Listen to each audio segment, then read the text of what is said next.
With articles like this saying SoFi Technologies could rise 80%, as well as the average price target being $22 per share, SoFi looks to be an obvious buy. But here in this video, I do want to go over why I think SoFi could over 10x in due time. That's like taking $10,000 into $100,000. I am also going to give you guys a brief update on the technical analysis as well as the short interest, look at the short squeeze aspect of this trade, and also at the end of this video show you guys my personal position in SoFi. So full disclaimer, I am invested in SoFi pretty heavily, so I do have some money here on the line. So let's dive into it. If you guys find value out of this video, hit that like button for me and consider subscribing to the channel. So the first important thing to point out is that I'm sure if you guys are investors in SoFi or you're thinking about investing in SoFi, you have heard and seen a lot of videos talking about the bank charter, which that is going to be a very good thing for SoFi, and I do think that's coming, and we'll get into that later into this video, but it's not a make or break it situation for SoFi. SoFi is going to be good regardless of how the bank charter actually does play out.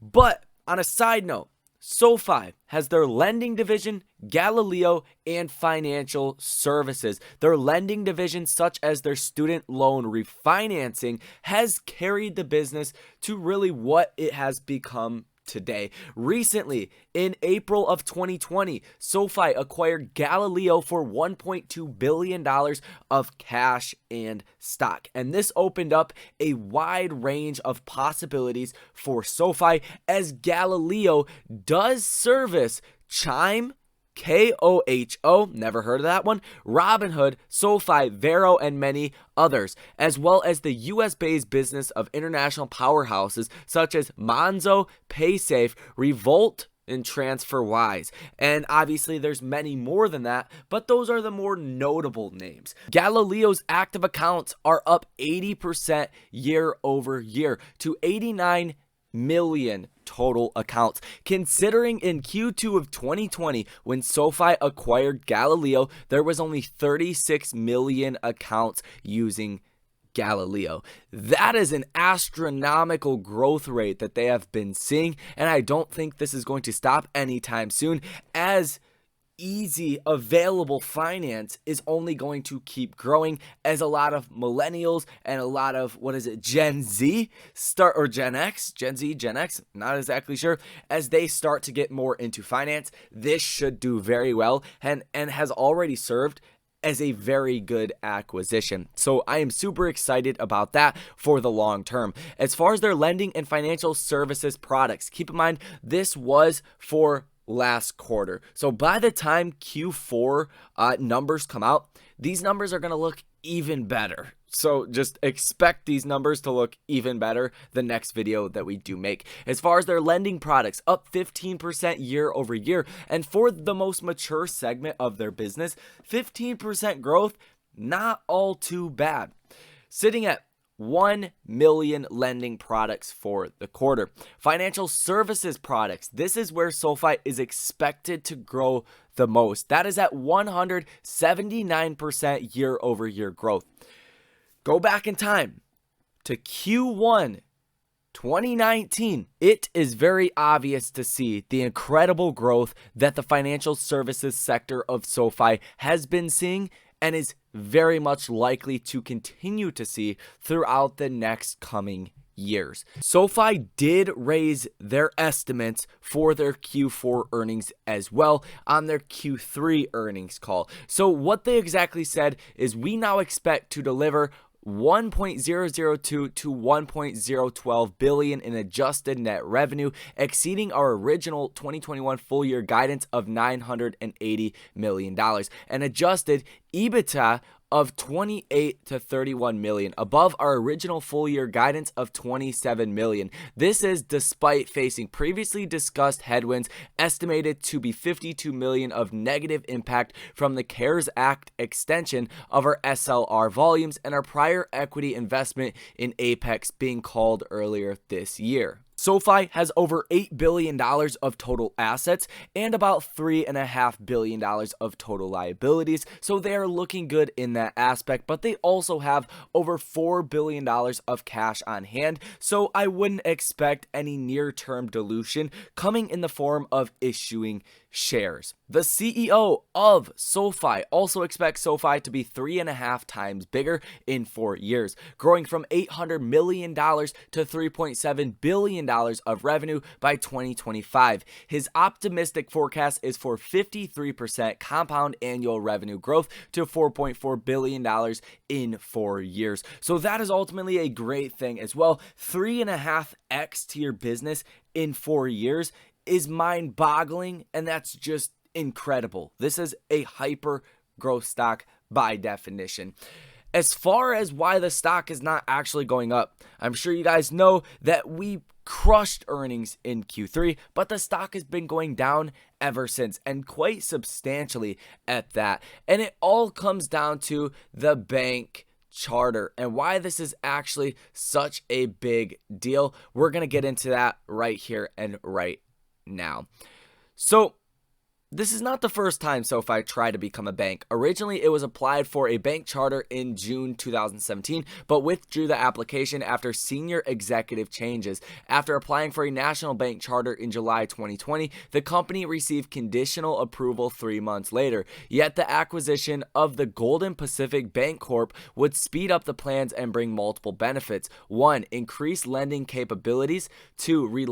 No relying on third-party banks, and 3, improve crediting and pricing control. It does say that by having this bank charter, it would basically take that cost of servicing loans from 2% down to 0.25%. And you guys can see, as this chart does illustrate, the potential of the adjusted EBITDA impact from the bank charter is pretty impressive, and that's going to be your light blue right here. So it does add a lot of potential value for SoFi's bottom line, and that's why the stock is not going up, because you do have a potential big negative catalyst, but you also have a big potential positive catalyst. And the way the markets are right now, they're not pricing in favorable things for basically hit or miss catalyst. Unless it's like 99% sure going to happen, or even at that, you're not going to see the stock run up into this potential catalyst, and this could come at any time. So hedge funds, big money, obviously are playing that potential unknown of if the bank charter will actually come or not. As far as what the analysts are actually saying about SoFi, they are saying great things. 8 analysts have ratings on SoFi, with a 37.5% of them saying a strong buy, 37.5% of them saying a buy, and 25% saying a hold, with a high price target of $28 per share, an average price target of $22 per share, and a low price target of $17 per share. Institutional ownership is currently sitting at almost 44%. So that is good as well. But let's now take a look at the short interest for SoFi over on Ortex. So we can see the estimated short interest of free float is at about 11.22%. Keep in mind, just back here July 15th, the short interest was less than 2%. So that is up quite substantially, over 9% here in the last 7 or 8 months or so. So you have seen a lot of short selling that has happened, and you definitely could see a small short squeeze or even a large short squeeze if this bank charter is approved, and that would obviously be a short-term catalyst. But SoFi is really a buy and hold stock. Feel free to do what you guys want to do. I am not a financial advisor. We are not financial advisors over here on this channel, but simply spreading the knowledge and the information.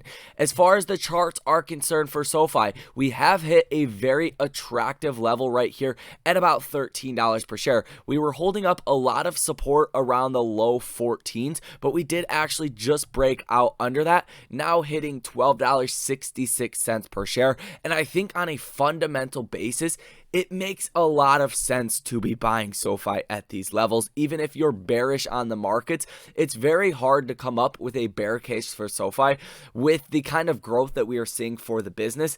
At $12 per share doesn't make a whole lot of sense to me. And we actually did see a sharp rise in price towards the end of the day on Friday as well. So it wouldn't surprise me if this bank charter catalyst does come here in the near term future, and that would obviously be great for all SoFi investors. On that note, let me know what your price target is for SoFi by 2025 down below in the comment section, and in the next video I will give you guys my price target for SoFi because I think it'll make you guys very excited nevertheless to hear my calculations and the way that I am valuing SoFi into the future. As far as my actual position in SoFi, for my Robinhood portfolio, my average cost is $17.64 per share. It is 10.16% of my portfolio. The reason that is because I just have so much confidence in SoFi, but what it all boils down to is at these prices sub $20, I think your risk to reward ratio is incredible, and there's a lot more potential reward than risk here once we are out of the turbulent times in the marketplace, once the shorts go away, and once we do see SoFi do its thing and continue to grow the business. I do have 300 shares of SoFi, just to be clear. My current market value, $3,960. I am down 25.15%, down about $1,330. Now, I have not been buying the dip per se since my average price of about $17 per share. I did buy a lot of SoFi in between 20 and 22. But I also did buy a lot of SoFi as well, around $15. So that's why my average is about 17. But I have been buying SoFi in the form of options. I did just recently, I believe on Friday, buy a SoFi $5 call for $889 per share. And the reason I did this is because I think SoFi is going to be a lot higher than the break-even price of $13.89 per share, which we're at $13.20 per share. So I'll start to get dollar for dollar. So every dollar SoFi is above, just call it $14, I will make $100 profit on this option. And if SoFi is, let's say, $100 per share by 2024 or $50 per share, whatever the price is, that's going to make you a ton of money. And I think risk to reward as well, it's a lot better, in my personal opinion, to buy the SoFi calls that are deep in the money, because I don't think there's a way in hell SoFi is going to be less than